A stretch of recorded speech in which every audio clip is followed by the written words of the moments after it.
I caught my fiancé hooking up with my best friend's girlfriend hours before our wedding. When I confronted him, he smirked and said, "Relax. It was just physical. You're overreacting like always. Stop being so dramatic and insecure."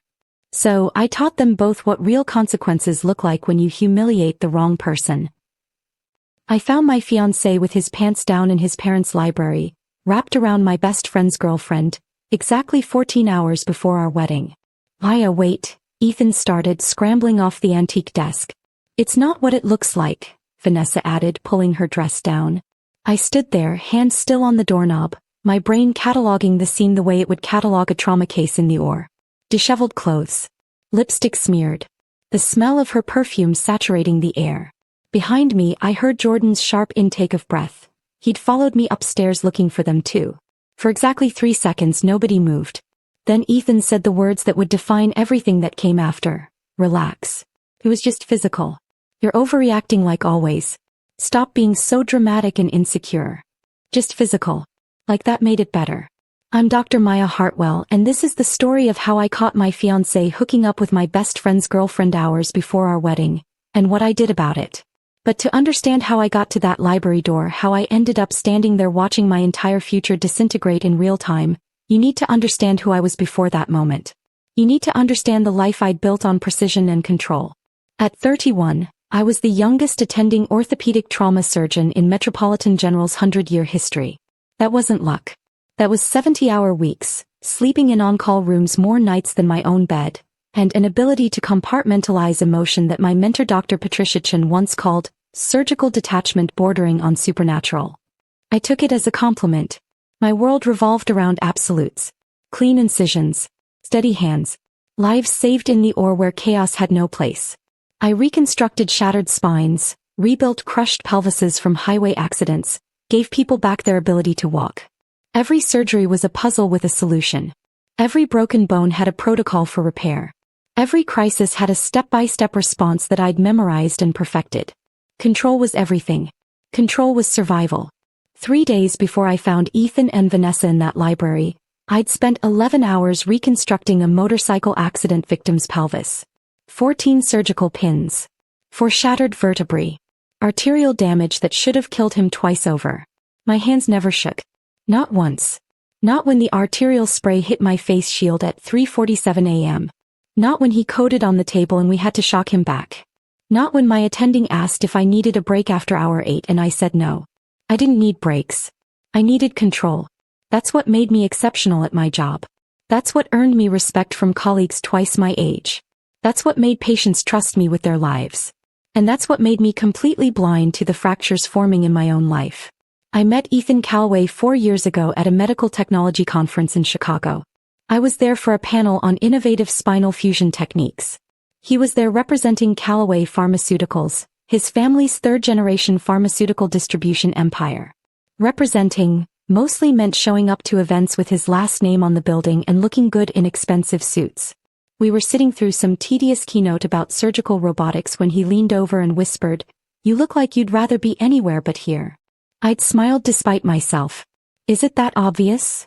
Only to someone who feels exactly the same way. Something about the way he said it, conspiratorial, amused, genuine, made me actually laugh.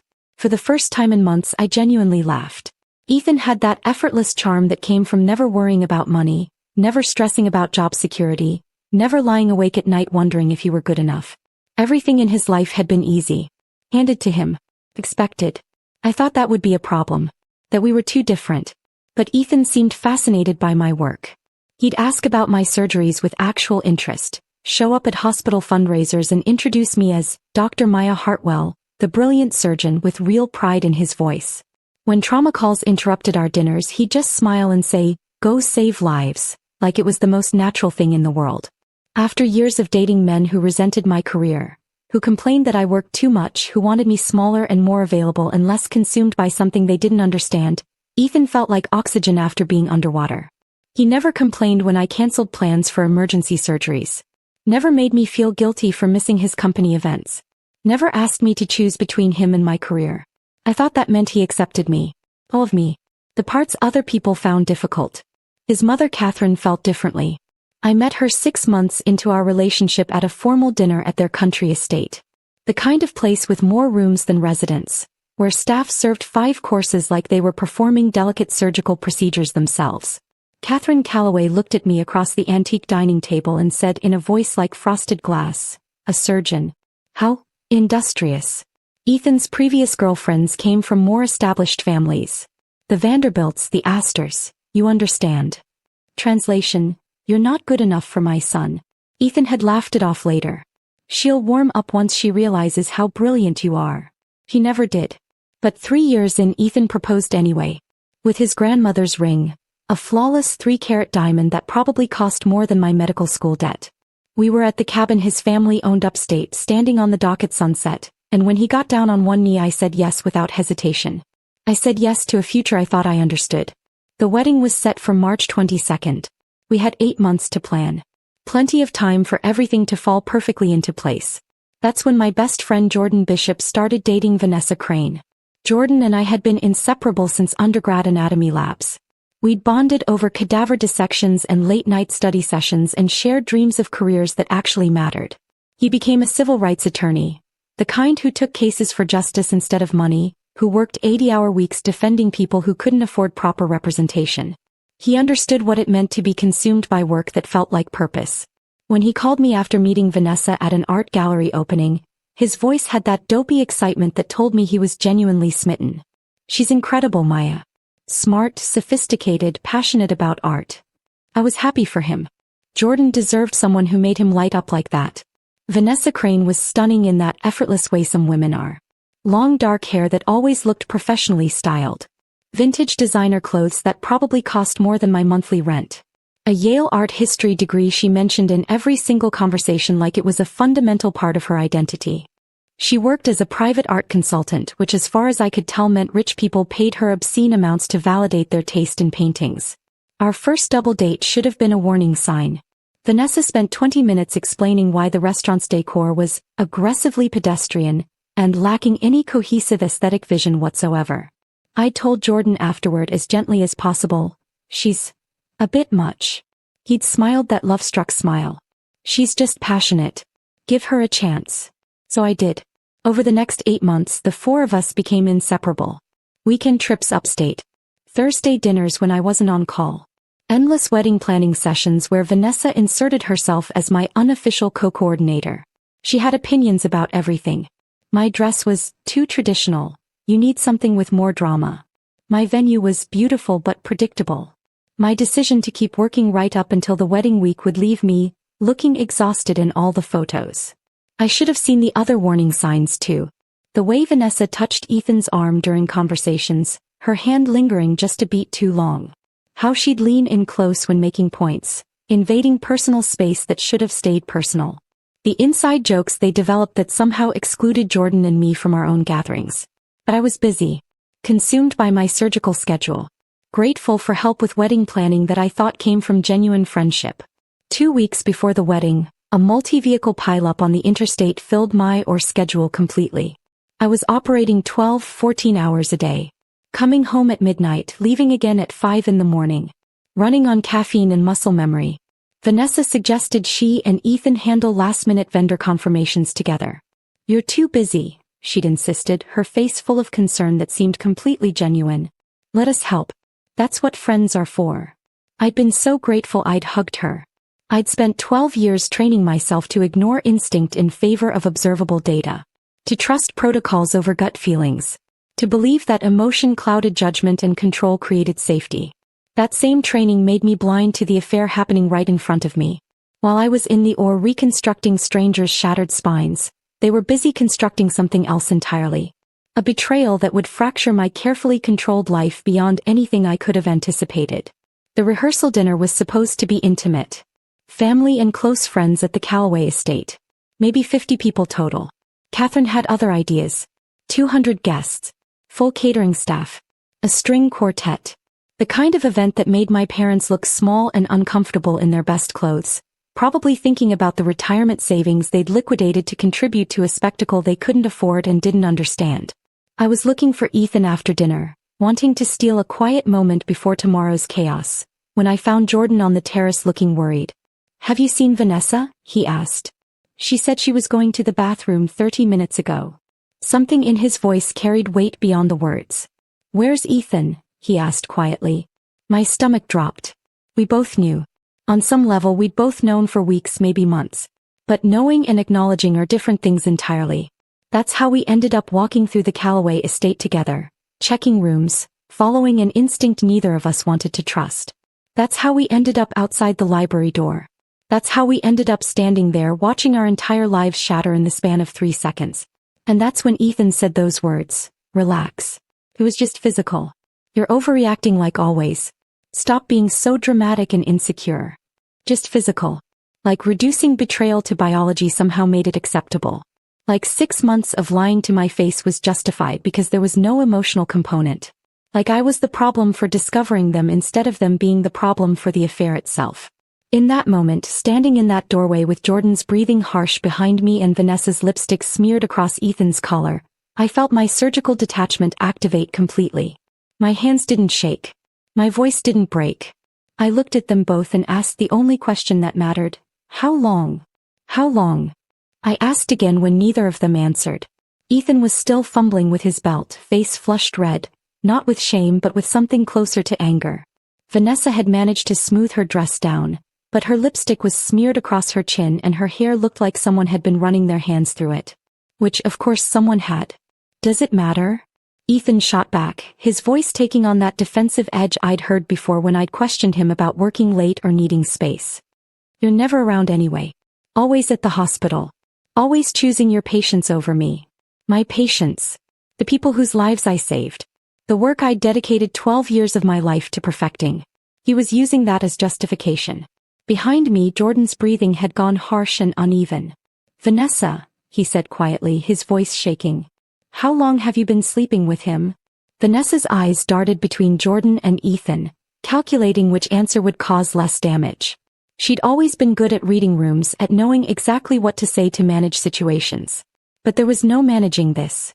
It just happened, she started, her voice taking on that pleading quality. We didn't plan it. It was a mistake. How long? Jordan's voice cracked on the second word. Vanessa and Ethan exchanged a look. A whole conversation passed between them in that glance. Some agreement about what to admit, what to hide, how much truth they could get away with revealing. That look told me everything I needed to know before Vanessa even opened her mouth. 6 months, she whispered. The number hung in the air like smoke. 6 months. Half the time I'd been planning this wedding. Half the time I'd been choosing flowers and finalizing seating charts and writing vows to a man who was sleeping with someone I'd called my friend. I laughed. I couldn't help it. The sound came out sharp and brittle, echoing off the library's high ceilings. You think this is funny? Ethan's face went from flushed to purple. This is exactly what I'm talking about. You're completely unhinged. I'm unhinged, I repeated slowly, tasting the words. I just walked in on you having sex with my best friend's girlfriend 14 hours before our wedding, and I'm the one who's unhinged. It was just physical. He was yelling now, panic making his voice go high. It didn't mean anything. You're taking this way too seriously. Just physical. Like that was supposed to comfort me.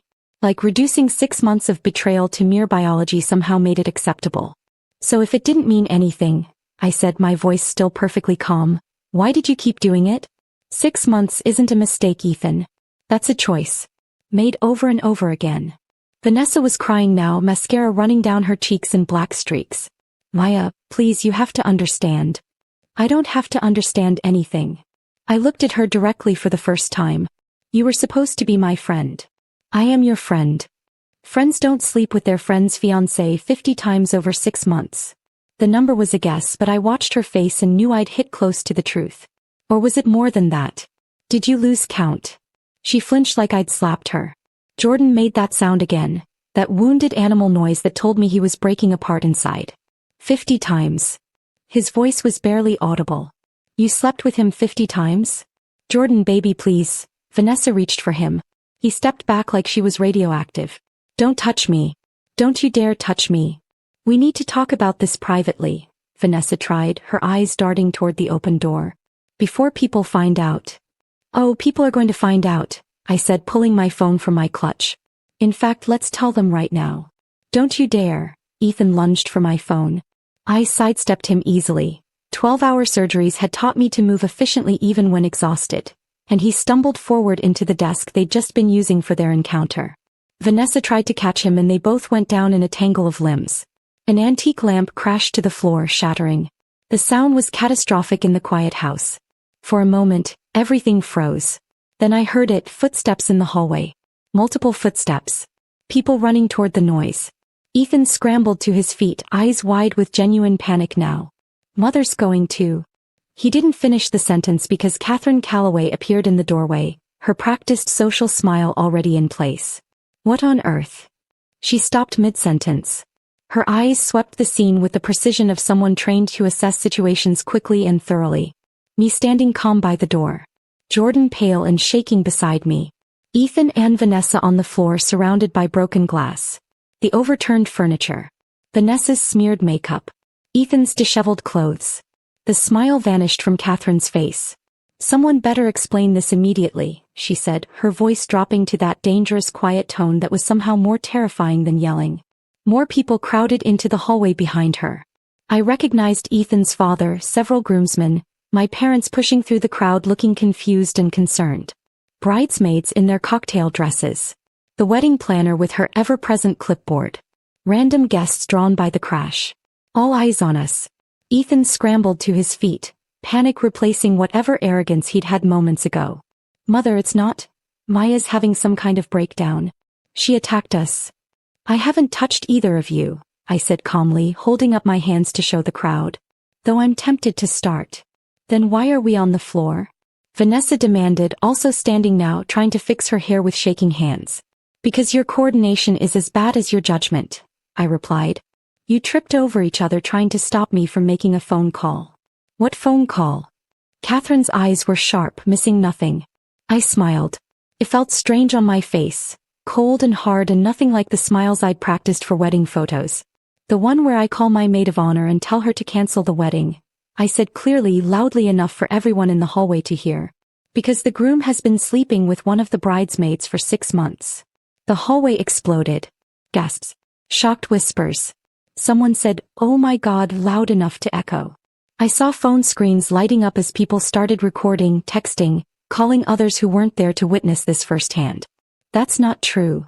Ethan's voice went high and panicked. She's lying. She's jealous and controlling and making things up because she can't handle. If I'm lying, I interrupted, my voice cutting through his rambling. Why is Vanessa's lipstick smeared all over your collar? Every head in the hallway turned to look at Ethan's collar. The evidence was undeniable. Red lipstick, the exact shade Vanessa always wore, smeared across the white fabric. And why are there scratch marks on your neck? I continued, cataloging the evidence the way I would in a medical chart. More gasps. More phones raised to capture the moment. And why does this entire room smell like her perfume? Catherine's eyes narrowed dangerously. She looked at her son, really looked at him, and I saw the moment she registered everything I'd pointed out. Her expression transformed from practiced social grace to something volcanic. Ethan James Calloway. She used his full name like a weapon. Is this true? The crowd had gone completely silent. Everyone waiting. Phones recording. This moment crystallizing into something that would be replayed and discussed and dissected for months, maybe years. Ethan's mouth opened and closed. No sound came out. His resolve was crumbling. I could see it happening in real time. The panic taking over, the realization that he couldn't lie his way out of this, that too many people had seen too much evidence. It just happened, he finally said, his voice weak. She came on to me. The hallway erupted again. Vanessa spun on him so fast her heel caught on the Persian rug. I came on to you? Her voice was shrill, mascara-streaked face twisted with rage and disbelief. You pursued me. Vanessa, don't. Ethan reached for her arm. She yanked it away. Don't touch me. You said Maya was cold. You said she cared more about her career than you. You said the wedding was a mistake but you couldn't back out because of your family. Every word landed like a physical blow. My parents were in the hallway now. I saw my mother's hand fly to her mouth. My father's face had gone dangerously red. That's not, I never said. Ethan was floundering, looking between his mother and the growing crowd of witnesses. You said it last week. Vanessa was fully crying now, her careful composure completely shattered. At your condo. After we... She stopped, realizing mid-sentence what she was admitting. Jordan made that sound again. Last week? You were at his condo last week. I'd been in Boston last week. At a medical conference presenting spinal fusion research. I'd called Ethan every single night from my hotel room, and he'd said he missed me, that he was bored at home, that he couldn't wait for the wedding. He'd been with her. The timeline reconstruction was happening in my head automatically, the way it did when I was piecing together how an accident had occurred based on injury patterns. How many times? Jordan's voice broke on the question. How many times total? Vanessa's mouth opened and closed. No words came out. How many? Jordan asked again, louder this time. I don't know, she whispered. Maybe 40? 50? I lost count. The crowd gasped again, louder this time. Someone in the back was definitely recording. I could see the distinctive glow of a phone screen aimed directly at us. 50 times over 6 months? I kept my voice even, clinical, letting the mathematics speak for themselves. That's twice a week. That's not it just happened. That's a relationship. The word hung there in the air. Relationship. Reframing everything Ethan had called just physical into something deliberate, ongoing, chosen repeatedly over half a year. Ethan tried to backtrack immediately. It wasn't like that, he stammered, looking at his mother with genuine fear in his eyes. She's exaggerating. I'm exaggerating? Vanessa turned on him so fast I actually saw the moment her survival instinct kicked in. The decision to throw him under the bus before he could do it to her. You told me you loved me.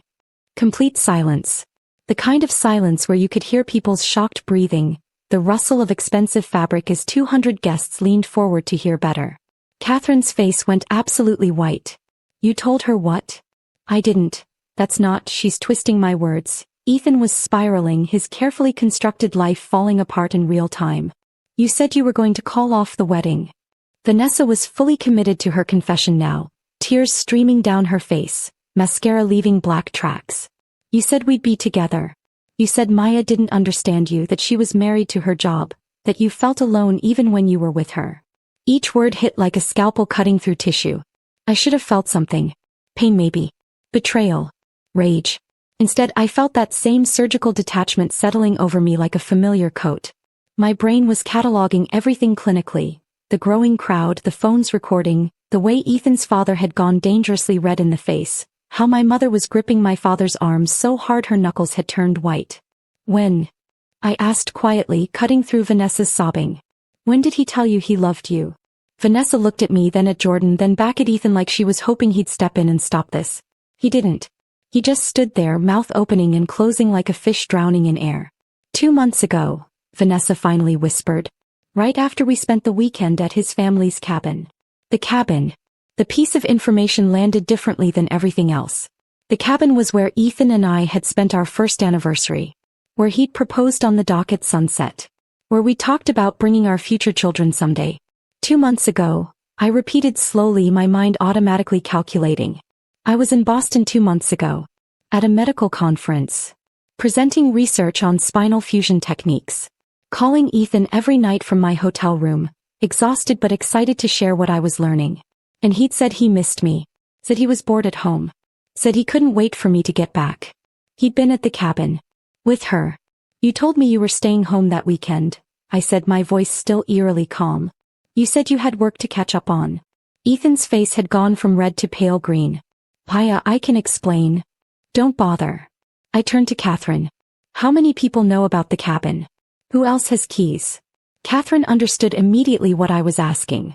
Whether there would be evidence, witnesses, anything to corroborate what Vanessa was claiming. Just family, she said quietly, her eyes never leaving her son's face. And you. And me, Vanessa added, her voice small. The implication hung in the air. Ethan had given her a key to his family's private retreat. The place that was supposed to be sacred to us, to our relationship, to our future. Jordan made a sound like he was choking. A weekend. His voice shook. You told me you were visiting your sister in Portland that weekend. You sent me pictures of her apartment, the city. Stock photos, I said, the pieces clicking together with horrifying clarity. From the internet. Easy enough to find if you know what to search for. Vanessa's silence confirmed it. How many times? Jordan asked again, his voice breaking completely now. How many times did you sleep with him? Give me a number. Jordan, please. How? Many times. Vanessa's shoulders slumped in defeat. I don't know exactly. Maybe 40 times? 50? I lost count. The hallway erupted again. Louder this time. Someone's grandmother actually gasped so loudly it echoed off the high ceilings. I saw one of the bridesmaids, Jessica, I think her name was, cover her mouth with both hands. My father took a step forward. 50 times. His voice carried the kind of quiet rage that was somehow more terrifying than yelling. My father was a high school teacher, a gentle man who rarely raised his voice, who'd spent 30 years teaching teenagers with infinite patience. He looked ready to commit violence. Mr. Hartwell, Ethan started. Don't. My father's voice was sharp as a blade. Don't you dare speak to me. My wife and I liquidated our retirement fund for this wedding. We went into debt. Real debt. The kind that keeps you up at night wondering how you'll make mortgage payments. I hadn't known that. They'd never told me exactly how much they'd contributed, just that they wanted to help, that they were proud, that they wanted my day to be perfect. My mother was crying silently, tears streaming down her face. Dad, I started. We did it because we thought you'd found someone worthy of you, he continued, still looking at Ethan. Someone who saw how extraordinary you are. Someone who valued the sacrifices you make every single day to save people's lives. Catherine stepped forward, her social mask completely gone now, replaced by something cold and furious. Ethan, tell me right now, is what Dr. Hartwell said true? Have you been carrying on an affair for 6 months? With this woman? She gestured at Vanessa without looking at her. It wasn't an affair, Ethan tried weakly. It was just what? Catherine's voice could have cut glass. Just physical? Just a mistake? Just 50 encounters over 6 months while your fiancé was working 70-hour weeks saving lives. The crowd was massive now.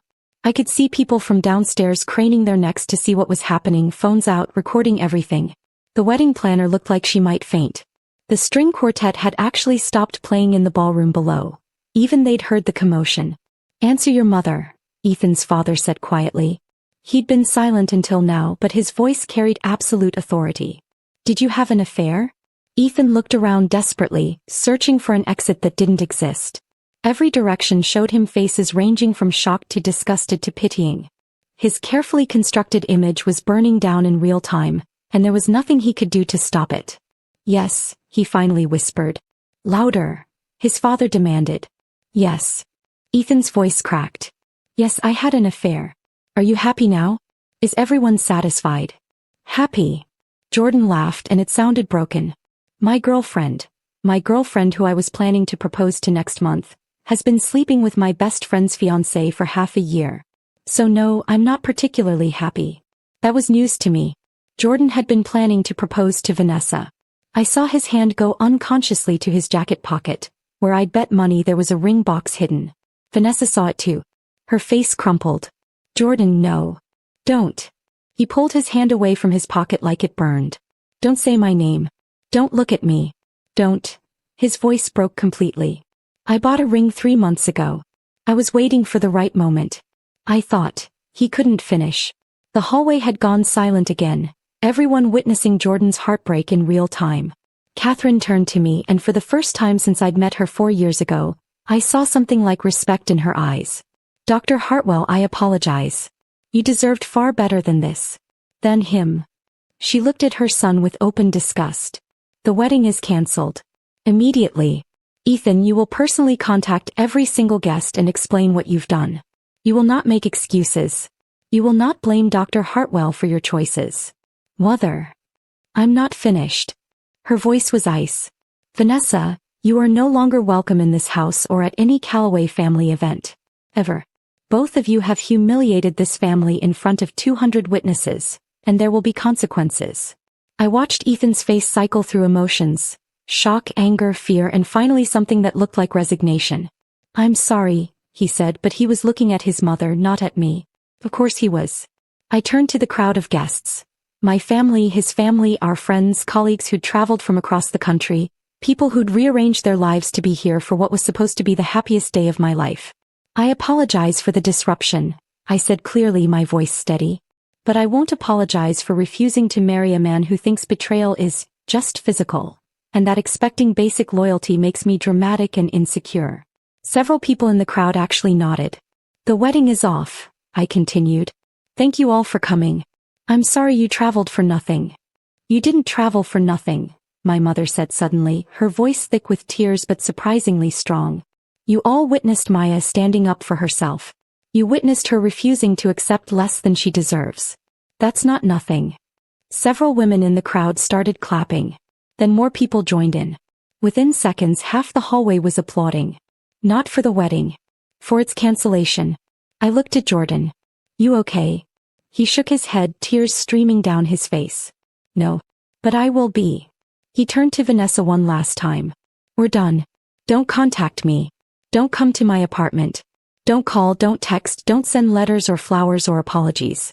I'm blocking you on everything. And Vanessa? He waited until she looked at him. I hope it was worth it. Then he walked away, head held high despite the tears. Everyone in the hallway stepped aside to let him pass. I took one last look at Ethan, standing there in his expensive suit surrounded by broken glass and the ruins of his reputation. Then I walked out. I didn't look back. Behind me I heard Catherine's voice cutting through the shocked silence. Everyone out. This event is over. Ethan, you and I need to have a very serious conversation. The last thing I heard before I reached the stairs was Vanessa sobbing and Ethan trying to explain himself to his mother. I kept walking. I made it to the main staircase before my legs started shaking. Not from emotion. From adrenaline crash. My body finally catching up to what had just happened, the surgical detachment starting to crack at the edges. I gripped the banister, forcing myself to keep moving. One step. Then another. Behind me I could still hear voices from the library hallway. Catherine's sharp commands, someone crying, the low murmur of 200 guests processing what they just witnessed. My phone was buzzing in my clutch. Probably my maid of honor, probably the wedding coordinator, probably everyone who hadn't been upstairs but had already heard through the grapevine. I ignored it all. The grand foyer was empty when I reached it. Everyone was still upstairs or in the ballroom, drawn to the drama like moths to flame. The silence felt wrong after all that noise, all those voices, all that chaos. My parents found me there standing alone by the massive front doors. My mother reached me first, pulling me into a hug so tight I could barely breathe. She smelled like her usual perfume and something else. The sharp scent of stress sweat that no amount of expensive fragrance could mask. Baby, she whispered into my hair. I'm so sorry. I'm so sorry. Don't be. My voice came out steadier than I expected. Better now than after. My father's hand landed on my shoulder, heavy and warm. When I looked up at him, his eyes were red-rimmed but dry. We're leaving. Right now. You don't need to stay here another second. The rehearsal dinner is over, he said firmly. Catherine can handle her own mess. We're taking you home. Home. Except home was the apartment I shared with Ethan. The apartment where half my closet held his clothes, where his shaving kit sat on the bathroom counter, where we'd planned to spend one final night before the wedding tomorrow. Tomorrow. The wedding that was supposed to happen in less than 15 hours. I can't go there, I said quietly. Not tonight. My mother pulled back to look at me. Then we'll get a hotel. All three of us. We'll order room service and terrible pay-per-view movies and we'll figure out everything else tomorrow. A hotel. With my parents. The night before my wedding that wasn't happening. The absurdity of it hit me again, but this time I didn't laugh. I just nodded. Okay. We were halfway to the door when I heard footsteps behind us. Fast footsteps. Turn. His face was blotchy, eyes swollen, but he'd stopped crying. He looked hollowed out, like someone had scooped everything vital from inside him and left just the shell. Paya, wait. I stopped. My parents exchanged a look but stepped back slightly, giving us space. I didn't know, Jordan said, his voice rough. I swear to God I didn't know. If I'd had any idea. I know you didn't. And I did know. Jordan's shock had been too genuine, too visceral. You're not responsible for what she did. Neither are you. He said it with such conviction that I felt something crack in my chest. What Ethan said up there, about you being too focused on your career, too intense, too unavailable, that's garbage. You know that, right? Did I know that? 6 months. 50 times. That's a lot of opportunities for someone to feel neglected, to feel like they needed something I wasn't providing. Why, Jordan stepped closer, his voice dropping. You are brilliant and driven and dedicated to saving people's lives. Those aren't character flaws. Those are the things that make you extraordinary. If Ethan couldn't handle being with someone extraordinary, That's his failure. Not yours. My mother made a small sound of agreement behind me. She played me too, Jordan continued. Vanessa. Every Thursday when she said she had yoga class. Every Tuesday when she claimed she was meeting clients. Every time I suggested we do something together and she said she was too busy, too tired, had other plans. He laughed bitterly. I was planning to propose next month. I had the ring in my pocket tonight. I was going to ask her after your wedding, use the romantic atmosphere, make it special. Jordan. I thought she was the one. His voice broke on the last word. I really thought. He couldn't finish. I pulled him into a hug. He held on like I was the only thing keeping him upright, his body shaking with silent sobs. We stood there for a long moment, two people who just had their futures ripped apart by the same two cowards. When he finally pulled back, his eyes were wet but his jaw was set. What are you going to do? Right now. Get a hotel room with my parents. Tomorrow. I took a breath. Tomorrow I'm going home and packing up every single thing that belongs to Ethan. Then I'm changing the locks. Then I'm blocking his number. Then I'm moving forward like he never existed. Jordan nodded slowly. Can I help? You don't have to. I want to. He said it with such fierce conviction that I knew he meant it. I need to do something. Need to feel like I have some control over any of this. I understood that completely. Hey, I said. Tomorrow morning. 9 a.m. I'll bring coffee in boxes. My father cleared his throat gently. We should go before anyone else comes down. He was right. The last thing I needed was another confrontation, another round of explanations, another moment standing in this house that smelled like old money and fresh betrayal. We made it to the parking lot before my phone started ringing in earnest. My maid of honor. Then one of my bridesmaids. Then another. Then my cousin. Then colleagues from the hospital who must have heard through some impossible grapevine that traveled faster than light. I turned my phone off completely. Smart, my father said, unlocking his car. You don't owe anyone explanations tonight.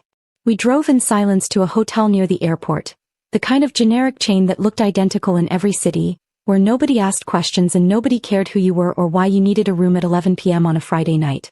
My mother handled check-in while my father and I sat in the lobby, not talking, just existing in the same space. I never trusted him, my father said suddenly. I looked at him surprised. You never said anything. What was I going to say? Honey, I have a bad feeling about the rich boy who seems perfect on paper. You would have thought I was being overprotective. Or classist. Or just a dad who thought nobody was good enough for his daughter. Are you? A dad who thinks nobody's good enough. He smiled slightly. Probably. But that's not why I didn't trust Ethan. I didn't trust him because he never looked at you the way you deserve to be looked at. What do you mean? When you talk about your surgeries, about your research, about the lives you've saved, your whole face lights up. You become animated and passionate and so completely yourself. He paused. Ethan never looked at you like that was beautiful. He looked at you like it was something to tolerate. Something he put up with because the rest of the package was acceptable. The observation landed with quiet devastation. Because my father was right. I'd seen that look on Ethan's face dozens of times. That slightly glazed expression when I got too deep into medical terminology, too excited about a successful surgery, too consumed by work he didn't understand and didn't really care to. I told myself it didn't matter. That not everyone had to be passionate about orthopedic trauma surgery. That it was enough that he didn't actively resent my career the way other boyfriends had. But tolerating something isn't the same as celebrating it. My mother returned with key cards. Room 847. 2 queens and a pull-out couch. We rode the elevator in silence. The room was exactly as generic as I'd expected. Beige walls, floral bedspread, abstract art that meant nothing, the faint smell of industrial cleaning products. It was perfect. My mother ordered room service. Comfort food that none of us really wanted but all of us needed. Grilled cheese sandwiches and French fries and chocolate cake that probably came from a freezer. We ate in our fancy rehearsal dinner clothes, sitting on hotel beds, watching some mindless action movie on cable. Nobody mentioned the wedding. Nobody talked about what happened. Nobody asked if I was okay. We just existed together, my parents flanking me like bodyguards, their mere presence saying everything that needed to be said. Around 1 a.m. my mother finally spoke. Do you want to talk about it? I considered the question. Did I want to dissect the affair, analyze where it went wrong, process the betrayal out loud? No, I said honestly. I want to sleep. And tomorrow I want to erase every trace of him from my life. And then I want to go back to work and remember who I am when I'm not defined by who I'm dating. My father raised his water glass. To Maya Hartwell, brilliant surgeon who doesn't need a man to be complete. My mother raised hers too. To our daughter who's always been enough exactly as she is. I raised my glass, feeling something shift inside me. Not healing, it was too soon for that. But the beginning of something. The first stage of reconstructing a life that had been shattered. Some breaks, I thought, require complete demolition before proper reconstruction can begin. Tomorrow I'd start demolishing. Tonight I just sleep. I didn't sleep that night in the hotel room. My parents did. My mother's soft snoring from one bed, my father's deeper breathing from the pull-out couch. But I just lay there in the dark, staring at the ceiling, my mind cataloging everything with clinical precision. 50 encounters over 6 months. The cabin where he proposed. It was just physical. You're always so dramatic. Around 4 a.m. I gave up on sleep entirely. Pulled on the hotel robe and sat by the window watching the city lights blur through the glass, thinking about what came next. The wedding was supposed to happen in 10 hours. Guests would be getting ready, putting on their formal wear, heading to the venue. Except there was no venue anymore. No ceremony. No reception. Just 200 people who'd need to be told that everything was cancelled. Catherine had said Ethan would handle the notifications. I wondered if he actually would or if he'd try to spin some story that made him look less pathetic. My phone was still off. I turned it back on just long enough to text my maid of honor. Weddings cancelled. Long story. Okay. We'll explain later. Before shutting it down again. I couldn't handle the influx yet. The questions, the concern, the people who'd want details I didn't have the energy to provide. Jordan showed up at the hotel at 8:30 a.m. with coffee and a rental van. For the boxes, he explained when I met him in the lobby. My parents were still upstairs giving me space. Figured we'd need something bigger than my sedan. The drive to my apartment felt surreal. Saturday morning traffic, people going about their normal weekends, completely unaware that my entire life had detonated less than 12 hours ago. You okay? Jordan asked at a red light. I don't know yet, I said honestly. Ask me in a month. The apartment looked exactly as I'd left it yesterday morning, before the rehearsal dinner, before the discovery, before everything shattered. My coffee mug was still in the sink. Ethan's jacket was draped over the back of the couch. Evidence of a life that no longer existed. Where do we start? Jordan asked. Bedroom, I said. Everything of his goes into boxes. Clothes, toiletries, books, everything. I want it gone. We worked in silence for the first hour. Jordan handled the bathroom while I tackled the closet, pulling Ethan's expensive suits off hangers, folding his designer shirts, packing his shoes into boxes with methodical precision. It should have hurt more than it did. But mostly I just felt numb. Detached. Like I was packing up a stranger's belongings rather than dismantling a 4-year relationship. He's got a lot of stuff, Jordan observed, emerging from the bathroom with a box full of grooming products. For someone who claimed he needed space before the wedding. I looked around the bedroom. He was right. For someone who'd supposedly been staying elsewhere to respect tradition, Ethan had left an enormous amount of his life in my apartment. Almost like he'd never intended to actually move out. Almost like this space excuse was just that. An excuse to maintain his affair without me accidentally discovering it. By noon we'd filled 12 boxes. Everything that belonged to Ethan, packed and sealed and ready to go. What now? Jordan asked. Now we put them in the hallway. The hallway. I'm done being responsible for his belongings. He can come get them himself. Or not. Either way, they're not staying in here. We carried the boxes out one by one, stacking them neatly outside my apartment door. Jordan was sweating by the time we finished. The boxes were heavy, full of the accumulated possessions of someone who'd lived comfortably his entire life. Locks next, I said, pulling out my phone and finally turning it back on. It immediately exploded with notifications. 47 missed calls. 32 text messages. 14 voicemails. Most from Ethan. The texts escalated in desperation. Maya, please answer. We need to talk about this. You're being unreasonable. I made a mistake, but that doesn't mean we can't work through this. I love you. Why are you ignoring me? This is childish. Fine. Be that way. I blocked his number without reading the rest. The locksmith arrived at 1 p.m. Professional, efficient, asking no questions about why a woman needed her locks changed on what was supposed to be her wedding day. $300 and 45 minutes later, I had new keys and Ethan had none. "Thank you," I told the locksmith, testing the new lock mechanism. "No problem. Stay safe." Something about the way he said it made me think he knew exactly what kind of situation this was. Jordan left around 2, exhausted and emotionally drained. "Call me if you need anything," he said at the door. "Anything at all." "Same to you." After he left, I sat on my couch in the too quiet apartment and finally let myself feel something. Not sadness. Not heartbreak. Rage. Pure surgical rage at the 6 months of lies, at the 50 betrayals, at the casual dismissal of, it was just physical, at being called dramatic and insecure for having the audacity to expect loyalty. My phone rang. Unknown number. I answered without thinking. "Dr. Hartwell?" A man's voice. "Who is this?" "It's Ethan. I'm calling from my office phone since you blocked me." I hung up immediately. Blocked that number too. 10 minutes later, another unknown number. I didn't answer. Then another. And another. He was cycling through different phones trying to find one I hadn't blocked yet. The desperation would have been pathetic if it wasn't so infuriating. I changed my number entirely. Spent the next 2 hours texting my new contact information to everyone who mattered. My parents, Jordan, my colleagues at the hospital, close friends who deserved to stay in my life. Ethan and Vanessa got left in the digital void. 2 weeks passed. I threw myself into work with an intensity that concerned even my chief of surgery. 12-hour days became 14, became 16.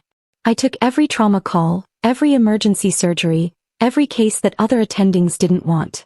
The OR was the only place that made sense anymore. The only place where broken things could actually be fixed, where my skill mattered, where control and precision saved lives instead of just protected me from feeling too much. My colleagues were kind enough not to ask questions. They'd heard through the grapevine, small hospital, big gossip, and they gave me space to process however I needed to.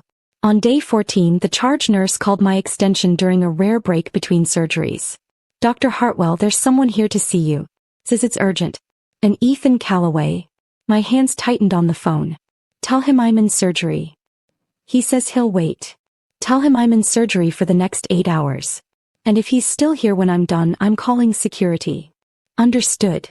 He wasn't there when I finished my shift at 9 p.m. But there was a massive flower arrangement at the nurse's station. 24 red roses, probably $300 worth, ostentatious and desperate. The card read, "I'm sorry. Please give me another chance. E." Melissa, one of the veteran nurses, looked at me with sympathy. "Want these, Dr. Hartwell?" "God no. They're from my ex-fiancé." Her eyebrows rose. "The one who..." She stopped herself, clearly having heard the full story through hospital gossip channels. "Yes. That one. What do you want me to do with them?" I considered for a moment. Throwing them away felt wasteful. Keeping them was absolutely not happening. "Donate them to the pediatric ward," I said. "The kids deserve something beautiful that doesn't come with baggage." Melissa smiled, understanding immediately. "Perfect. I'll take them up right now." The image of those expensive roses, Ethan's grand gesture, his attempt to buy forgiveness, sitting in a children's wardroom, bringing joy to sick kids who actually deserved something good, felt like poetic justice. Jordan called that night. "You need to see something." He sent me a screenshot. Vanessa's Instagram post, written in that performative vulnerability style influencers perfected. "Learning to choose happiness after toxic people try to dim your light. Not everyone can handle a woman who knows her worth. Moving forward, growing, healing." The comments were brutal. "You slept with your best friend's fiancé 50 times. Maybe sit this one out." Imagine being this delusional. We were all there at the rehearsal dinner. We know what really happened. Her follower count had dropped from 43,000 to 21,000 in 2 weeks. "She's trying to spin this like she's the victim," Jordan said when I called him. "Of course she is. Taking responsibility would require actual character." 3 days later, Jordan sent me a news article link. The headline read, "Pharmaceutical heir arrested for harassment after violating restraining order." I read it twice, absorbing every detail. Vanessa had filed a restraining order against Ethan after he'd shown up at her workplace 3 times in 1 week, waited outside her apartment building for hours, followed her to her gym. When she'd gotten the order, he'd violated it twice. Once ambushing her outside a coffee shop, once leaving dozens of voice messages that the article described as increasingly unstable and concerning. The article quoted Vanessa telling police they were supposed to be together, and that Ethan had promised her a future. They'd both believed their own lies. Both thought they could build something real on a foundation of betrayal. Now they were destroying each other. Couldn't have happened to better people, Jordan said when I called. I laughed. Actually laughed. It's almost beautiful, isn't it? Watching them implode. Karma working faster than usual. Think he'll actually face consequences? His family's rich enough to make it go away. But the reputation damage. Jordan's voice carried grim satisfaction. That's permanent. Everyone knows now. Everyone saw what he did. I thought about that. About 200 witnesses at the rehearsal dinner. About the phones recording. About the story spreading through social circles like wildfire. Ethan's carefully constructed image, charming, successful from a good family, had burned to ash in one evening. And he'd done it to himself. And he'd done it to himself, I repeated, letting the satisfaction of that truth settle in my chest. Jordan and I sat in comfortable silence for a moment, both of us processing the strange relief that came from watching the people who'd destroyed our lives now destroying each other. I should feel worse about this, Jordan said finally. About taking pleasure in their misery. Why? They earned it. Still, it feels petty. I considered that. Maybe. But I think we're allowed to be petty for a while. We were both planning futures with people who were actively sabotaging those futures behind our backs. We're allowed to feel satisfied when consequences finally catch up to them. Jordan raised his bourbon glass. To consequences. I clinked mine against his. To consequences. Work became my refuge over the following weeks. The ore was the one place where precision still mattered, where broken things could actually be fixed, where my skill had tangible value beyond the wreckage of my personal life. My first surgery after returning full-time was a complex spinal reconstruction. A 19-year-old motorcycle accident victim whose vertebrae had been crushed in 3 places. His ability to walk again depended entirely on my steady hands and focused mind. I scrubbed in at 6 a.m., my mind going quiet the moment I entered the operating room. For the next 11 hours, nothing existed except the surgical field in front of me. Shattered bone structure that needed rebuilding. Each pin placed with microscopic precision. Blood vessels tied off. Tissue carefully repositioned. This was what I was good at. This was what made sense. When I finally stepped out of the OR at 5 p.m., my back was aching and my hands were cramping, but I felt genuinely good for the first time in weeks. Dr. Patricia Chin, my chief of surgery, caught me in the hallway as I was heading to the lounge. Why? A word. I followed her into her office, already knowing what was coming. I heard about the wedding, she said, her voice gentler than I'd ever heard it. I'm sorry. Don't be. I met her eyes directly. Better to find out before than after. She studied me carefully, her gaze clinical and assessing. Are you good to be operating? That was 11 hours straight. You haven't taken time off. You're picking up extra shifts. I'm better operating than anywhere else right now, I said honestly. Surgery is the only thing that makes sense. Patricia nodded slowly. Fair enough. But Maya, take care of yourself. The hospital needs you, but you need to be whole to do this work. Don't use the OR as a place to hide from processing what happened. I wanted to tell her that surgery wasn't hiding. That it was the only place where I felt genuinely in control, where my decisions mattered, where broken things could actually be fixed. But I just nodded. I'll be careful. See that you are. My parents showed up at my apartment that evening without warning, carrying takeout Chinese food and expressions of gentle concern.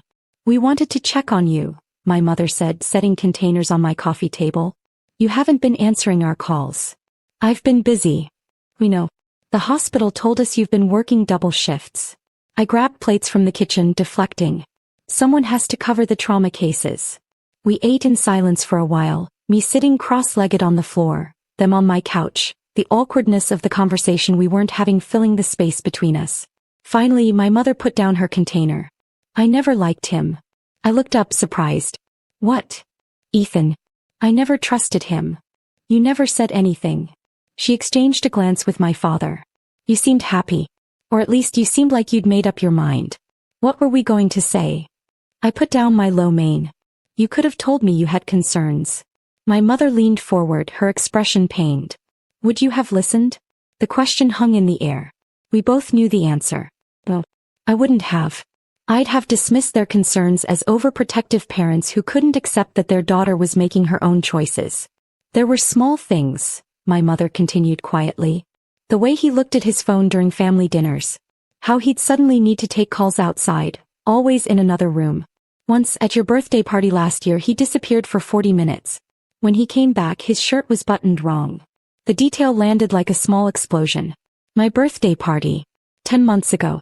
Had he been with Vanessa even then? I told myself I was being paranoid, my mother said. That I was looking for problems because I didn't think he was good enough for you. My father added, we wanted you to be happy. We thought maybe we were just being overprotective. That we couldn't accept our daughter was building her own life separate from us. I felt something crack in my chest. They'd seen warning signs I'd completely missed. Or maybe not missed. Maybe deliberately ignored because acknowledging them would have meant admitting my life wasn't as controlled and perfect as I'd convinced myself it was. I'm sorry we didn't say anything, my mother whispered. Don't be, I said, echoing the words I told Patricia. This isn't your fault. His. And mine for not paying attention. It's not your fault, my father said firmly. You trusted someone you had every reason to trust. That's not a character flaw. But it felt like one. Jordan and I started meeting regularly after that, both of us needing someone who understood exactly what we were going through. We'd sit on his balcony with bourbon and notepads, reconstructing the timeline of the affair like detectives working a cold case. The cabin weekend, Jordan said one night, circling a date on his notepad. That was the same weekend Vanessa said she was visiting her sister in Portland. I checked my calendar. And Ethan told me he was home alone, bored, watching Netflix. Jordan shook his head, the pattern becoming clear. Every Thursday evening for 6 months, Vanessa had yoga class. Every Tuesday Ethan had business dinners, I added.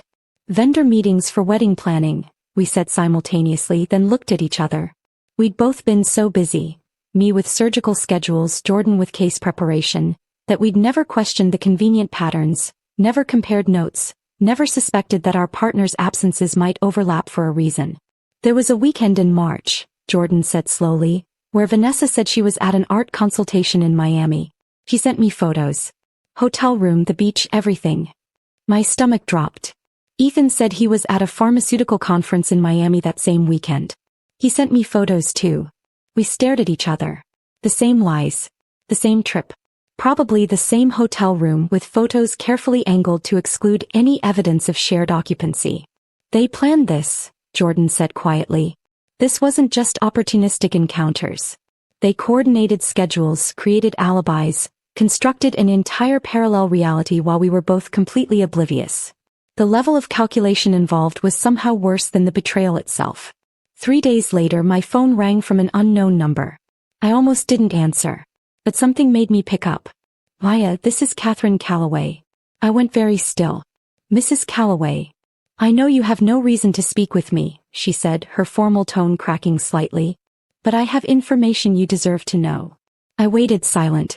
Catherine took a breath.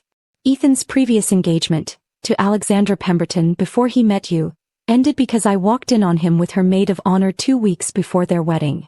The world seemed to tilt slightly. What? We paid Alexandra's family a significant sum to keep it quiet. To avoid scandal. The Pembertons are old family friends. We couldn't afford the social fallout. I sat down slowly, my legs suddenly unsteady. I insisted Ethan get therapy, Catherine continued. That he address whatever compulsion drives this behavior. He refused. Said it was a one-time mistake, that he'd been drunk, that it would never happen again. But it did, I said quietly. Yes. When he started dating you, I convinced myself he'd changed. That you were different. That maybe a woman with a serious career, someone who wouldn't worship him or make him the center of her universe, would hold his attention in a way debutantes hadn't. Her voice broke slightly. I was wrong. And I owe you an apology. I should have warned you. Should have told you about his pattern. But I wanted to believe he could change. That he wasn't. She stopped. Wasn't what? I prompted. Wasn't broken in a way I couldn't fix, she whispered. The revelation crashed over me in waves. This wasn't a mistake. Wasn't a moment of weakness.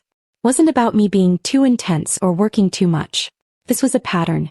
A compulsion.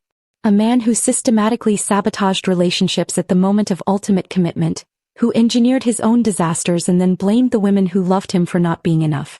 Why are you telling me this now? I asked. Catherine's voice hardened. Because he's planning to show up at your hospital again tomorrow with some grand gesture. And because you deserve to know you did nothing wrong. This is who my son is. This is what he does. And I'm ashamed I didn't warn you. I closed my eyes, absorbing the information. Thank you for telling me. I'm sorry, Maya. Truly. You deserved so much better than my son. She hung up before I could respond. I sat there in my quiet apartment, Catherine's words echoing in my mind. This was a pattern. I wasn't the first. Probably wouldn't be the last. Nothing I'd done or not done would have changed the outcome, because the outcome was inevitable from the moment Ethan proposed. The engagement itself triggered something in him. Some deep-seated fear of commitment that manifested as sabotage. It wasn't about me at all. For the first time since that night in the library, I felt something shift inside me. Not forgiveness. Not healing. But release. Release from the narrative that I'd somehow caused this. That if I'd been less focused on work, more available, more fun, more spontaneous, it wouldn't have happened. It would have happened regardless. Because this was who Ethan was. And I'd just been the latest in a line of women who'd believed they could be enough for a man who was fundamentally incapable of accepting love. I stared at my phone for a long time after Catherine hung up, her words replaying in my mind. He's planning to show up at your hospital again tomorrow with some grand gesture. Not if I had anything to say about it. I called the hospital's head of security first thing the next morning. Marcus Webb had been with Metropolitan General for 15 years. A former police officer who'd seen everything and couldn't be rattled. Dr. Hartwell. What can I do for you? There's a situation you should know about, I said, keeping my voice professional. My ex-fiancé has been attempting to contact me despite being told repeatedly to stop. His mother informed me he's planning to show up at the hospital today with flowers or some other grand gesture. Marcus's tone shifted immediately. Do you want a restraining order? I can help you file. Not yet, I interrupted. But I want clear documentation if he shows up. I want him intercepted before he reaches the surgical wing. And I want him escorted out by security in a way that's visible enough that he understands this isn't romantic persistence. It's harassment. There was a pause, then Marcus said, I can absolutely arrange that. What time? His mother said 2 p.m. Consider it handled. And Dr. Hartwell? I'm sorry you're dealing with this. Thank you, Marcus. At 1:50 p.m. I positioned myself on the second-floor walkway that overlooked the main lobby. I had a surgery scheduled for 3, so I was already in my scrubs, but I wanted to see this. At exactly 2 p.m. the main door slid open and Ethan walked in. He was wearing one of his expensive suits, hair perfectly styled, carrying an enormous bouquet of flowers that must have cost $500 minimum. Red roses, white lilies, some exotic blooms I couldn't identify from this distance. He looked confident. Like this was a romantic movie and he was the hero coming to win back his love. He made it maybe 15 feet before 2 security guards intercepted him. I couldn't hear the initial exchange, but I saw Ethan's expression shift from confident to confused. He gestured with the flowers, said something that made one of the guards shake his head firmly. Then Ethan's voice rose, loud enough to carry across the lobby. I just need 5 minutes. I'm trying to apologize to my fiancé. Marcus Webb appeared from a side corridor, his bulk and authority immediately commanding attention. The entire lobby had gone quiet, people stopping mid-stride to watch the scene unfold. Marcus's voice was professionally calm but loud enough for everyone to hear. Sir, you don't have a fiancé. You have a cancelled wedding and a woman who has asked you multiple times to stop contacting her. You are not welcome in this facility. You need to leave now. Ethan's face flushed red. This is insane. I'm trying to make things right. By ignoring her explicit requests to be left alone? Marcus's tone didn't change. That's called harassment, sir. You can leave voluntarily, or we can call the police and have you removed for trespassing. Your choice. I saw the moment Ethan realized this wasn't going his way. His shoulders slumped slightly, the flowers drooping in his grip. Fine, he said, his voice bitter. Give her these. He tried to hand the bouquet to Marcus. No, sir. You can take them with you or leave them here, but we won't be delivering anything to Dr. Hartwell on your behalf. Ethan looked around the lobby, at the nurses watching from the information desk, at the visitors who'd stopped to stare, at the doctors in scrubs observing from the hallway. He was being humiliated. Publicly. exactly as he'd humiliated me at the rehearsal dinner. He set the flowers on the floor and walked out without another word. Marcus looked up at the second-floor walkway where I was standing. I gave him a thumbs up. He nodded and returned to his office. The flowers sat in the lobby for about 10 minutes before Sarah Chin, the hospital's volunteer coordinator, approached me. "Dr. Hartwell, what should we do with those?" An idea was already forming. "Sarah, you know the charity auction next month? The one that raises money for the trauma unit." "Of course. Those flowers cost at least $500. Let's photograph them, create a display card, and auction them off." Sarah's eyebrows rose. "What kind of display card?" I smiled. "One that tells the truth. That these flowers were delivered as a grand gesture by a man who was escorted from the hospital by security after his ex-fiancé declined his repeated attempts at contact following his 6-month affair. That rather than let expensive flowers go to waste, we're auctioning them to benefit trauma care." Sarah's eyes widened, then she started smiling. "That's brilliant. Turn his harassment into something that actually helps people." "Exactly." We spent 30 minutes crafting the perfect placard, photographing the arrangement, creating a whole display that would appear at next month's charity gala. The text read, "These flowers were delivered as a grand gesture by a man who was escorted from Metropolitan General by security after his ex-fiancée, a surgeon at this institution, declined his repeated attempts at contact following his 6-month affair with her best friend's girlfriend. Rather than let expensive flowers go to waste, we're auctioning them off to benefit trauma care. Starting bid $50. Sometimes the best revenge is turning unwanted gestures into resources for healing." The auction raised $1,200. I framed the receipt and hung it in my office where I'd see it every day. Jordan came over that evening with a bottle of wine and a manila folder. "I have something for you," he said, spreading documents across my dining table. Credit card statements, hotel receipts, restaurant bills. All from Ethan's corporate credit card, all charged to Callaway Pharmaceuticals. "Where did you get these?" I asked. "I'm a civil rights attorney. I have investigator friends who owe me favors." He pointed at the timeline he'd constructed. "Look at the dates. Every single one of these charges corresponds to a time when Vanessa said she was somewhere else and Ethan claimed he was in business meetings." I leaned over the table studying the evidence. Hotel rooms in Miami, Boston, Philadelphia. Dinners at restaurants that cost more than most people's monthly rent.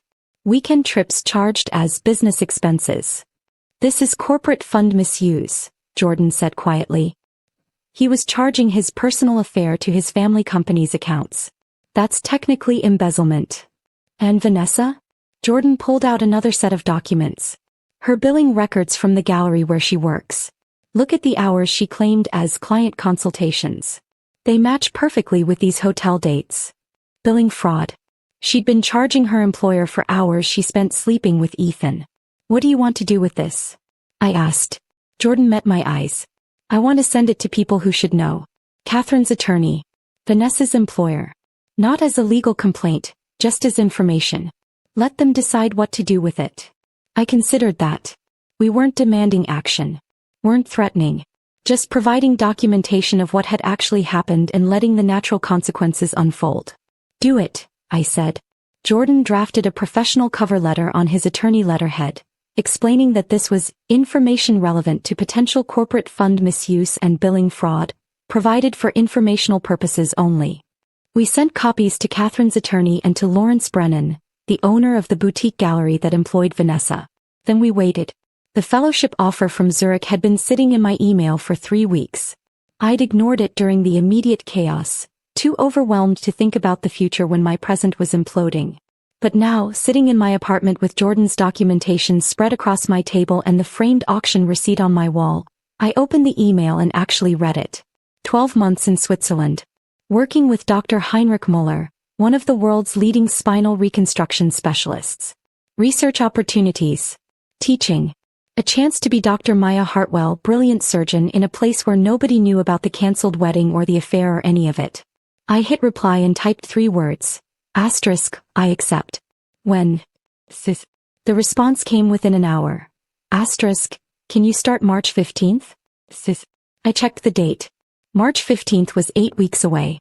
It was also, I looked it up, the exact date of Ethan's court hearing for violating Vanessa's restraining order.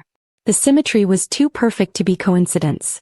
It felt like the universe offering me exactly what I needed exactly when I needed it. I typed back, March 15th works perfectly. I sent Ethan one final email. The only message I'd initiated since walking out of his parents' library. I accepted a fellowship in Switzerland. I'm leaving the country on March 15th. I hope you use this time to get the help Catherine says you've always refused. I hope you figure out why you sabotage every relationship at the moment of commitment. I hope you become the person you pretended to be. But I won't be here to see it. I'm done being a chapter in your pattern. I'm moving forward and you're staying behind with the consequences of your choices. This is the last time you'll hear from me. I hit send then blocked his email address before he could respond. The next 8 weeks passed in a blur of surgery schedules, packing, and watching the consequences unfold from a comfortable distance. Catherine's attorney reviewed Jordan's documentation and apparently presented it to the Callaway Pharmaceuticals board. Ethan was quietly removed from his token position at the company, his name stripped from all official materials. Lawrence Brennan fired Vanessa via email for billing fraud. She posted about it on Instagram, another victim narrative about toxic work environments, but the comments section tore her apart. Jordan texted me updates like they were episodes of a soap opera. Ethan had moved back in with his parents. Vanessa was working as a barista. The restraining order hearing resulted in mandatory anger management classes and a formal warning that any future violations would result in jail time. I felt nothing watching their lives implode. No satisfaction. No vindication. Just a distant acknowledgement that consequences had finally caught up to choices. March 15th arrived cold and clear. Jordan drove me to the airport at 5 a.m., my entire life packed into 3 suitcases and a carry-on. Think you'll come back? He asked as we stood in the departures terminal. I considered the question. Eventually. But right now I need to be somewhere where my past doesn't exist. Where I can just be Dr. Maya Hartwell, brilliant surgeon. Nothing more complicated than that. Jordan pulled me into a hug. Call me when you land. And Maya? Yeah. You didn't just survive this. You won. I smiled against his shoulder. So did you? Yeah, he said quietly. I think we did. I walked through security without looking back. Boarded my flight. Found my seat. And as the plane lifted off, leaving everything behind, I felt something I hadn't felt in months. Free. The word echoed in my mind as the plane leveled off, the city disappearing beneath clouds, everything I was leaving behind becoming smaller and smaller until it vanished completely. I leaned my head against the window and closed my eyes, feeling the tension I'd been carrying for months finally start to release from my shoulders. Switzerland was waiting. A fresh start. A place where nobody knew about Ethan or Vanessa or the wedding that never happened. A place where I could just be Dr. Maya Hartwell again. Nothing more, nothing less. Zurich was exactly what I needed. The fellowship placed me at University Hospital, working alongside Dr. Heinrich Müller, one of the world's leading spinal reconstruction specialists. The work was intense. 12-hour days in the OR, complex cases that required every bit of skill I'd developed over my career, research that consumed my mind completely. My colleagues knew me only as the American surgeon with steady hands and an impressive publication record. They didn't know about my personal life because I didn't have one to discuss. I worked. I studied. I perfected techniques. I lost myself in the precision of surgery. But the fellowship program had one requirement I hadn't anticipated. Mandatory therapy for all international participants dealing with life transitions. Dr. Anna Müller, no relation to Heinrich, was a clinical psychologist in her 60s with steel gray hair and eyes that saw far too much. Our first session she asked, "Why are you here in Zurich, Dr. Hartwell?" "For the fellowship. To work with Dr. Müller on spinal reconstruction." "No," she interrupted gently. "Why are you really here?" I was silent for a long moment. "I'm running away," I finally admitted. "From what?" "From a wedding that didn't happen. From a fiancé who spent 6 months sleeping with my best friend's girlfriend. From the humiliation of discovering them hours before I was supposed to get married." Dr. Müller nodded, making a note. "And what are you running toward?" The question caught me off guard. "I don't understand. Running away from something is different than running toward something. Which are you doing?" I didn't have an answer. Over the following months, Dr. Müller asked questions that landed like surgical incisions, cutting through defenses I'd built over years. "Why did you choose emotional detachment as your primary coping mechanism?" When did you start believing that needing people made you weak? Can you identify the moment you decided control was more important than vulnerability? Slowly, painfully, I started seeing patterns I'd never examined. I'd built my entire identity around control. Around being the person who didn't need anyone, who could handle anything, who never let emotion compromise precision. That control had made me an exceptional surgeon. But it had also made me blind. I'd wanted Ethan to be who I needed him to be. Supportive, understanding, content with my career-focused life. So I'd dismissed every piece of evidence that contradicted that narrative. The way he looked at his phone. His convenient need for space. The small inconsistencies that I'd catalogued and then ignored. You're very good at seeing what's broken in other people's bodies, Dr. Muller observed during one session. But you've trained yourself not to see what's broken in your own life until the damage is catastrophic. He was right. I'd ignored hairline fractures until they became complete breaks. And then I'd been shocked when everything shattered. What Ethan did was entirely his choice, Dr. Muller clarified. You are not responsible for his betrayal. But you are responsible for how you responded to warning signs. For the patterns you've developed that prioritize control over connection. It was the hardest work I'd ever done. Harder than medical school. Harder than residency. Harder than any surgery. Because surgery had rules. Protocols. Clear steps from diagnosis to treatment to recovery. This was messy. More uncertain. Required sitting with discomfort instead of cutting it away. 6 months into the fellowship, Jordan texted, "Coming to visit. Book me a couch." He arrived in September with a suitcase, wine, and the kind of easy companionship I desperately needed without realizing it. We spent evenings on my apartment's small balcony overlooking the city, finally talking about things we'd both been avoiding. "Do you think we'll ever trust anyone again?" Jordan asked one night, both of us on our second glass of wine. I considered the question carefully. "I think we'll trust differently. More carefully. With more attention to evidence instead of hoping people are who they claim to be." Jordan nodded slowly. "That sounds exhausting." "It is. But so is being blindsided by a 6-month affair." He laughed, but it was hollow. "Fair point." We sat in comfortable silence for a while, watching lights come on across the city as evening deepened. "Vanessa lost her job," Jordan said eventually. "The gallery owner found out she'd been billing client hours while conducting her affair. Fired her for fraud." I waited for some feeling to surface. Satisfaction maybe. Vindication. Nothing came. Just empty acknowledgement that consequences had occurred.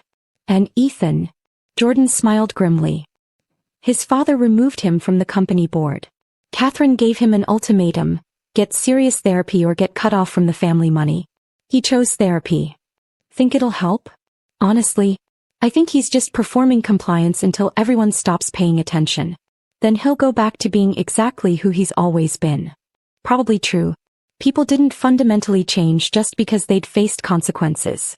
They changed because they genuinely wanted to be different. And Ethan had never struck me as someone capable of that kind of introspection. "I met someone," Jordan said quietly. "Her name's Rebecca. She's a public defender. Brilliant, honest to a fault, calls me on my stuff in a way I desperately need." I smiled genuinely for the first time in the conversation. "That's good, Jordan. That's really good. We're taking it incredibly slowly. I'm terrified of missing red flags again. Of being so desperate to believe in someone that I ignore evidence right in front of me." "I understand that completely." He looked at me. "What about you? Anyone interesting in Switzerland?" I shook my head. "Not ready yet. Maybe not for a long time. Right now I'm focused on work. On rebuilding my sense of who I am outside of relationships, outside of other people's perceptions." "Is it working?" "It's lonely sometimes," I admitted. "But it's also clarifying. I'm learning things about myself I never would have examined if my life hadn't completely imploded." Jordan raised his glass. "To implosions that force growth." I clinked mine against his. "To growth we wouldn't have chosen but needed anyway." 3 months before my fellowship ended, a letter arrived forwarded through the hospital's international mail system. Catherine Calloway's elegant handwriting on expensive stationery. I almost threw it away without reading it. But something made me open it. "Dear Maya, I debated whether to send this, but I believe you deserve to understand what therapy has revealed about my son." I read slowly, absorbing every word. Ethan's pattern stemmed from fear of becoming like his father. Emotionally unavailable, trapped in a loveless marriage maintained purely for social appearances. His therapist believed he subconsciously engineered affairs that forced relationship endings, preventing him from entering marriages he feared would replicate his parents' cold dysfunction. This doesn't excuse his behavior or minimize the harm he caused you, Catherine wrote. But I thought you should know his betrayal wasn't about you being too intense or too focused on your career. It was about his own inability to accept love, commitment, or the vulnerability required for genuine partnership. I read the letter 3 times, feeling something shift inside me. Not forgiveness. Ethan didn't deserve that, and I wasn't interested in offering it. But release. Release from the narrative that I'd somehow caused this. That if I'd been different, better, more available, it wouldn't have happened. It would have happened regardless. Because this was who Ethan was. A man incapable of accepting love even when it was freely offered. And that had nothing to do with me. I returned to the States in March, exactly 1 year after I'd left. Jordan met me at the airport with coffee and the kind of hug that said everything words couldn't. Welcome home, Maya. Metropolitan General welcomed me back with a promotion I hadn't expected. Director of Orthopedic Trauma. Youngest person ever to hold the position. My first day back, walking through the surgical wing in my white coat, I felt genuinely good to be home. But I was different now. Still precise. Still brilliant. Still exceptional at my work. But no longer using the OR as a place to hide from emotional complexity. No longer equating control with strength or vulnerability with weakness. I'd learned to sit with uncertainty. To acknowledge when I didn't have answers. To accept that some things couldn't be controlled or fixed or predicted. I started dating again. Carefully, slowly. Jordan's Rebecca helped vet potential partners with the brutal honesty of someone who'd also been burned. I went to therapy weekly. Not because I was broken, but because I was committed to staying whole. And sometimes when I was in the OR reconstructing a patient's shattered spine, carefully setting fractures and knowing that proper healing would make the bone stronger than it had been originally, I thought about my own fractures. The breaks that had felt catastrophic but had ultimately made me more resilient. More aware. More genuinely myself than I'd been before everything shattered. I thought about Ethan sometimes. Wondered if he'd actually changed or if he was just better at hiding his patterns. But mostly I didn't think about him at all. Because he'd become what he'd always been. A chapter in my story. Not the whole narrative. Not even close. I was Dr. Maya Hartwell. Brilliant surgeon. Director of Orthopedic Trauma.